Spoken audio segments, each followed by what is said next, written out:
یہ ہے وہ خبر جو اس وقت تازہ ترین صورتحال کی عکاسی کرتی ہے۔ لیکن دوسری طرف اس خبر میں جو دعویٰ کیا گیا ہے، دوسری طرف کہ ایرانیوں سے فون پر بات ہوئی ہے، لیکن ایرانی تو کچھ اور کہہ رہے ہیں۔ وہ کہہ رہے ہیں کہ امریکہ نے کچھ تجاویز جو ہیں پاکستان کی ثالثی کے ذریعے بھجوائی ہیں، ان نئی تجاویز کا جائزہ لیا جا رہا ہے۔ یہ ایرانی نیشنل سیکیورٹی کونسل جو ہے ان کا بیان ہے۔ وہ کہتے ہیں آبنائے ہرمز سے گزرنے والے جہازوں کو سیکیورٹی اور خدمات کے بدلے فیس ادا کرنا ہوگی۔ اور اس خبر کی تفصیل اگر آپ کے سامنے رکھیں تو اس میں جن نکات کا جائزہ لیا جا رہا ہے وہ واضح طور پر انہوں نے بتا دیا۔ ایران کی نیشنل سیکیورٹی کونسل نے تصدیق کیا ہے کہ پاکستان کی حالیہ ثالثی کوششوں کے بعد امریکہ کی جانب سے نئی تجاویز موصول ہوئی ہیں۔ ایران ان تجاویز پر غور کر رہا ہے کہ ابھی ان تجاویز پر کوئی جواب دینا ہے یا نہیں۔ ایرانی میڈیا کے مطابق ایران کی سپریم نیشنل سیکیورٹی کونسل کی سیکریٹریٹ نے ہفتے کے روز جاری بیان میں کہا ہے کہ ایران اور ان کی مسلح افواج کی تاریخی مزاحمت کے بعد مخالفین کو فوجی میدان میں ناکامی کا سامنا کرنا پڑا، جس کے بعد امریکہ نے جنگ کے 10ویں دن سے جنگ بندی کی درخواستیں شروع کر دی تھی۔ مذاکرات کی درخواست کے بعد ایران نے پاکستان کی ثالثی کے ذریعے ایک مجوزہ فریم ورک کی بنیاد پر مذاکرات پر رضامندی ظاہر کی۔ آگے کافی لمبی چوڑی یہ خبر ہے، لیکن اس کا لب لباب یہی ہے کہ نئی تجاویز دی گئی ہیں جو پاکستان کے ذریعے وہاں پہنچائی گئی ہیں۔ ابھی ایران نے ان پر کوئی پوزیشن نہیں لی، اور جب تک وہ پوزیشن نہیں لیں گے اس وقت تک اگلے مذاکرات کا جو گرین سگنل ہے وہ ایران سے نہیں آئے گا۔ اس دوران ڈونلڈ ٹرمپ بار بار جو ہے آبنائے ہرمز پر بیانات جاری کر رہے ہیں۔ حالانکہ ایران کی جانب سے جو بیان کل جاری کیا گیا تھا کہ جناب ہم آبنائے ہرمز کو کھول دیتے ہیں پوری دنیا کے لیے، لیکن مقررہ راستے سے وہ گزرے اور پاسداران انقلاب سے رابطے میں رہ کر گزرے۔ اب ڈونلڈ ٹرمپ نے آبنائے ہرمز کو دوبارہ اس کی ناکہ بندی کا جو حکم دیا ہے اس کے بعد کہ ایران آبنائے ہرمز دوبارہ بند کرنا چاہتا ہے، لیکن وہ امریکہ کو بلیک میل نہیں کر سکتا۔ لو بھائی آپ بلیک میل نہ ہو، لیکن انہوں نے یہ آبنائے جو ہرمز ہے وہ بند کر دی ہے، آپ جا کے کھلوا لیجئے، کیونکہ پاسداران انقلاب نے یہ احکامات جاری کر دیے جو محمد باقر کالیباف صاحب نے قوم سے خطاب کیا ہے۔ اس میں بتا دیا ہے کہ اگر بغیر اجازت وہاں سے کوئی بھی جہاز گزرا تو اس کو اڑا دیا جائے گا۔ 2 جہاز جو ہے آج شپ ان پر فائرنگ ہوئی ہے، جن میں سے ایک انڈیا کا جہاز ہے جس کی ایک وائرل گفتگو اس کے کیپٹن کی اس وقت سوشل میڈیا پر ہے کہ وہ بار بار کہہ رہا ہے کہ ہمیں آپ نے اجازت دی، لسٹ پر میرا دوسرا نام تھا، لیکن بتایا جاتا ہے وہ بغیر اجازت کے گزر رہے تھے۔ اب ان خبروں کے درمیان جو ہے جو اپ ڈیٹس ہیں وہ آپ کے سامنے رکھتے ہیں ایران کی جانب سے اور امریکہ کی جانب سے جو اس وقت تیاریاں کی جا رہی ہیں۔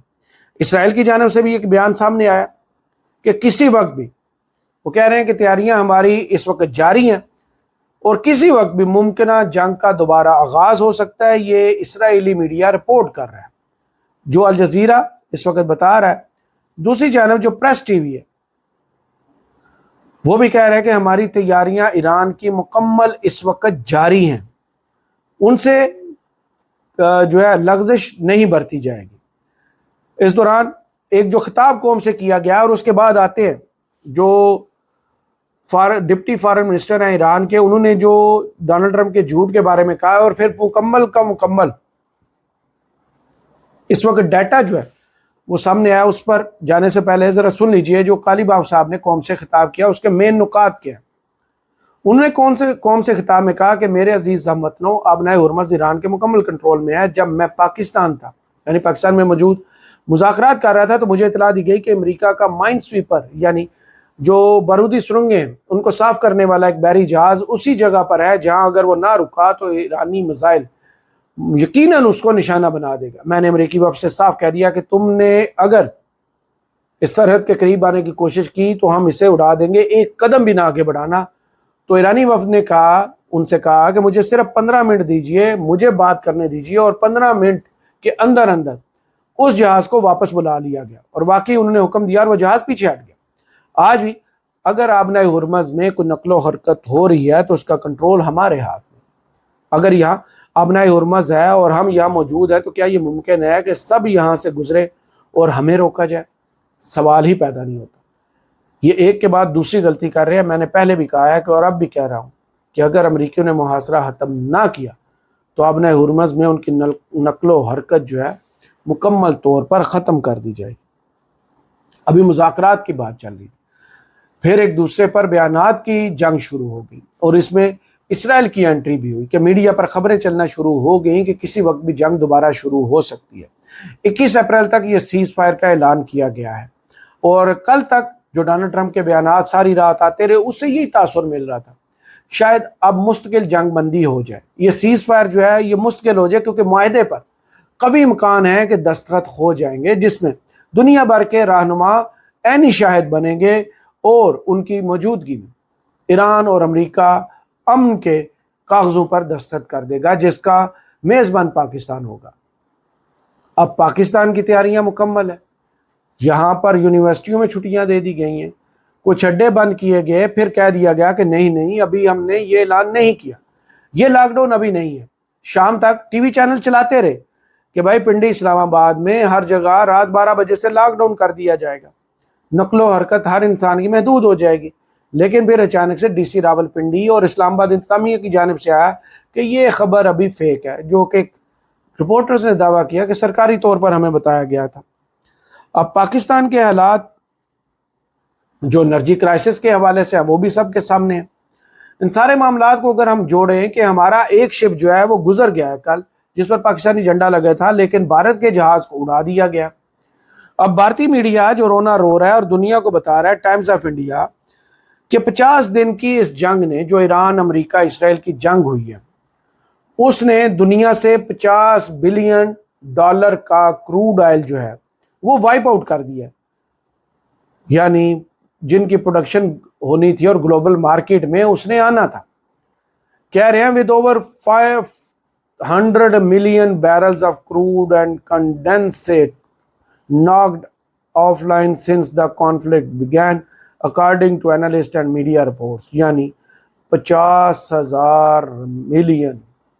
ریونیو جو ہے وہ کم آ گیا، کم ہوا ہے اس سے۔ اتنے دن کے اندر دنیا کو کتنا نقصان پہنچا ہے کہ 50 دن کے اندر $50 بلین کا کروڈ آئل جو ہے وہ وائپ آؤٹ ہوا ہے۔ دنیا کی اکانومیز اس وقت شیک کر رہی ہیں، اور جو ہمارے جیسے ملک ہیں جو چلتے ہی قرضوں کی بدولت ہے، ان کے حالات اس سے بھی ابتر ہیں، حالانکہ ہمارے لیے بڑی فیورٹ سچویشن فی الحال چل رہی ہے، ہمارے فیور میں چل رہی ہے۔ نہ تو سعودیہ نے ہمارا تیل بند کیا اور نہ ہی ایران نے ہمارا رستہ بند کیا، لیکن اس کے باوجود اب دیکھیں جو پیٹرول کی قیمتیں جہاں تک پہنچ چکی ہیں، جو انرجی کرائسس اس وقت لوڈ شیڈنگ کی صورت میں سب کے سامنے آیا ہے، جو LNG والا معاملہ اس وقت کھلنے والا ہے، اس حوالے سے کیا ہم تیار ہیں؟ تو اس کا جواب ہے لگتا نہیں ہے کہ حکومت تیار ہے۔ اگر تیار ہوتے تو بہت سا بندوبست کر کر بیٹھے ہوتے، کیونکہ ہمیں تو کسی نے نہ روکا ہے اور نہ ہی روکنے کی کوئی وارننگ جاری کی ہے۔ ان خبروں کے درمیان جو ہے، جو سب سے بڑی CBM کے طور پر کل ایکسس نیوز نے جو خبر کی تھی کہ ایرانی جو اثاثے ہیں ان کو ڈی فریز کر دیا جائے گا، اور اس میں جو سرخی نکالی گئی تھی وہ یہ بتایا گیا تھا کہ ایران کی جو انرچ یورینیم ہے وہ امریکہ کے حوالے کر دی جائے گی، اور ان کو $20 ارب اس کے عوض دیے جائیں گے۔ پہلے خبر آئی کہ پیوٹن نے کہہ دیا ہے کہ انرچ جو یورینیم ہے وہ محفوظ ہاتھوں میں دینی ہے تو روس کے حوالے کر دی جائے۔ پھر پاسداران انقلاب کی جانب سے اعلان ہوا کہ یہ اس پر ایران کا حق ہے، یہ کہیں بھی نہیں جائے گی۔ اب اخبار السعودیہ جو ہے وہ رات گئے بڑا دعویٰ کر رہا ہے، اور وہ کہہ رہا ہے کہ پاکستانی سورسز انہیں بتا رہے ہیں کہ ایران نے جس ملک کے حوالے اپنی انرچ یورینیم کرنے کا فیصلہ کیا ہے وہ کوئی اور نہیں، پاکستان ہے۔ یعنی اگر سعودیہ کا یہ اخبار السعودیہ جو دعویٰ کر رہا ہے اس کے مطابق اگر یہ خبر درست ہے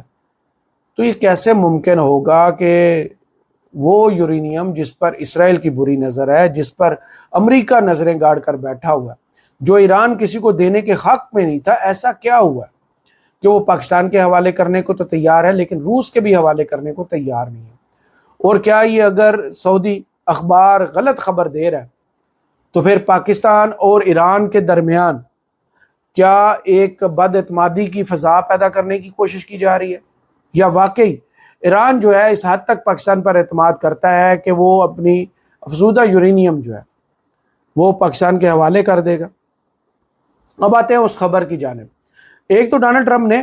نیٹو پر بڑی بچھاڑ کی آج حملوں کی، پھر اسے غریب بھی کہا ہے، فنڈز نہیں ہے، دفاع نہیں کر پاتے، بڑے تانے دیے گئے۔ لیکن دوسری جانب ایک تجویز دی ہے کہ فیفا جو ہے، جو فٹ بال فیڈریشن ہے، وہ نیٹو کے کسی ملک کو جناب ورلڈ کپ سے نکالے اور اس میں پاکستان کی ٹیم کو شامل کرے۔ اب پاکستان کا جو نمبر ہے 180 نمبر کے بعد آتا ہے دنیا میں، جو کبھی بھی آج تک ورلڈ کپ کی ریس میں شامل ہی نہیں ہوا۔ اب ڈونلڈ ٹرمپ کی دیکھیں خواہش چیک کریں، وہ کہتا ہے کہ پاکستان امریکہ میں آ کے جو امریکہ میں فٹ بال ورلڈ کپ ہونا ہے اس میں پاکستانی ٹیم کو شامل کیا جائے، اور نیٹو سے نفرت یہ ہے کہ کسی ملک کا نام نہیں لیا، وہ کہہ رہا ہے کہ فیفا جو ہے وہ نیٹو کے کسی ملک کو نکال کے وہاں پاکستان کو ڈال دے، کیونکہ ڈونلڈ ٹرمپ کی جھوٹوں کی کوئی حد نہیں ہے، جس کے بارے میں ڈپٹی فارن منسٹر سعید خطیب زادہ صاحب نے آج بھی کہا تھا کہ ان کا ایک چہرہ نہیں ہے، ان کے کئی چہرے ہیں، ایک چہرے سے یہ کچھ بیان دیتے ہیں، دوسرے سے اس سے مکر جاتے ہیں۔ تو اسی بیان کو شاید کسی نے مد نظر رکھتے ہوئے ایک ڈیٹا شیئر کیا جس کے مطابق ڈونلڈ ٹرمپ جو ہے جب سے صدر بنے ہیں، یہ سیکنڈ ٹرم میں، انفوگرام جو ہے وہ یہ ٹویٹ کرتا ہے اور بتاتا ہے دنیا کو کہ ڈونلڈ ٹرمپ نے اس موجودہ صدارت کے عہد میں کتنے جھوٹ بولے ہیں۔ یہ ان کا کاؤنٹ ہے جس کے مطابق وہ کہہ رہے ہیں کہ ڈونلڈ ٹرمپ نے 55,654 جھوٹی سٹیٹمنٹس جاری کی ہیں۔ وہ کہتے ہیں اگر ان کی اوسط نکالی جائے پر دن کے حوالے سے تو ڈونلڈ ٹرمپ صاحب 98 جھوٹ ایک دن میں بولتے ہیں۔ 98 جھوٹ اگر دن میں دنیا کا طاقتور ترین سپر پاور کا صدر بولتا ہے تو پھر اپنی قوم سے کیا توقع رکھتا ہے کہ وہ اس پر اعتبار کریں گے، یا وہ جن ممالک کے ساتھ اب معاہدے کرنے کے لیے بیٹھا ہوا ہے وہ کتنا اس پر اعتبار کریں گے۔ اور یہی وجہ ہے کہ یہ جو بد اعتمادی کی فضا اچانک سے 24 گھنٹے کے اندر اندر شفٹ ہوئی ہے اور دوبارہ یہ باتیں شروع ہو گئی ہیں کہ جنگ کسی وقت بھی شروع ہو سکتی ہے، اس کی واحد وجہ ڈونلڈ ٹرمپ کی زبان ہے، جس کو لگام صرف ڈونلڈ ٹرمپ دے سکتے ہیں، جس کو زپ صرف ڈونلڈ ٹرمپ کر سکتے ہیں کہ جتنا وہ خاموش رہیں گے اتنا ہی ان کے ملک کے لیے، اتنا ہی گلف ممالک کے لیے اور اتنا ہی اسرائیل کے لیے بہتر ہوگا، کیونکہ جس سوئی شیر کو جناب ان ممالک نے رات کے حملہ کر کے جگایا تھا اب وہ شیر داڑ رہا ہے اور ان کے آگے آگے یہ ممالک بھاگ رہے ہیں، کیونکہ کسی کی توقع نہیں تھی، کیونکہ سب کے اندازے غلط ہوئے ہیں کہ اتنا لیتھل اور جاندار اور مؤثر قسم کا حملہ ایران سے کسی کی توقع نہیں تھی جو وہ کر کے اب جنگ کے میدان سے ان سپر پاورز کو جناب ٹیبل پر لے کے آیا ہے، جہاں پر اب بھی جسے کہتے ہیں نا بد اعتمادی کے اور غیر یقینی کے بادل چھائے ہوئے ہیں۔ وہ بادل کب چھٹتے ہیں یہ تو اگلے 24 گھنٹے کے اندر اندر واضح طور پر سامنے آ جائے گا، جب ڈونلڈ ٹرمپ کی صبح 6 بجے وہ اناؤنسمنٹ جو ہے جس کا سب انتظار کر رہے ہیں کہ بہت بڑی وہ اناؤنسمنٹ کرنے جا رہے ہیں۔ آپ بھی منتظر رہیے، ہم بھی دیکھتے ہیں کہ خبریں کیسے آگے انفولڈ ہوتی ہیں۔ کرامت مغل کو فی الحال اس ویڈیو سے اجازت دیجیے، اپنی دعا میں یاد رکھیے گا اور کمنٹس باکس میں ضرور بتائیے ویڈیو آپ کو کیسی لگی۔ اللہ حافظ۔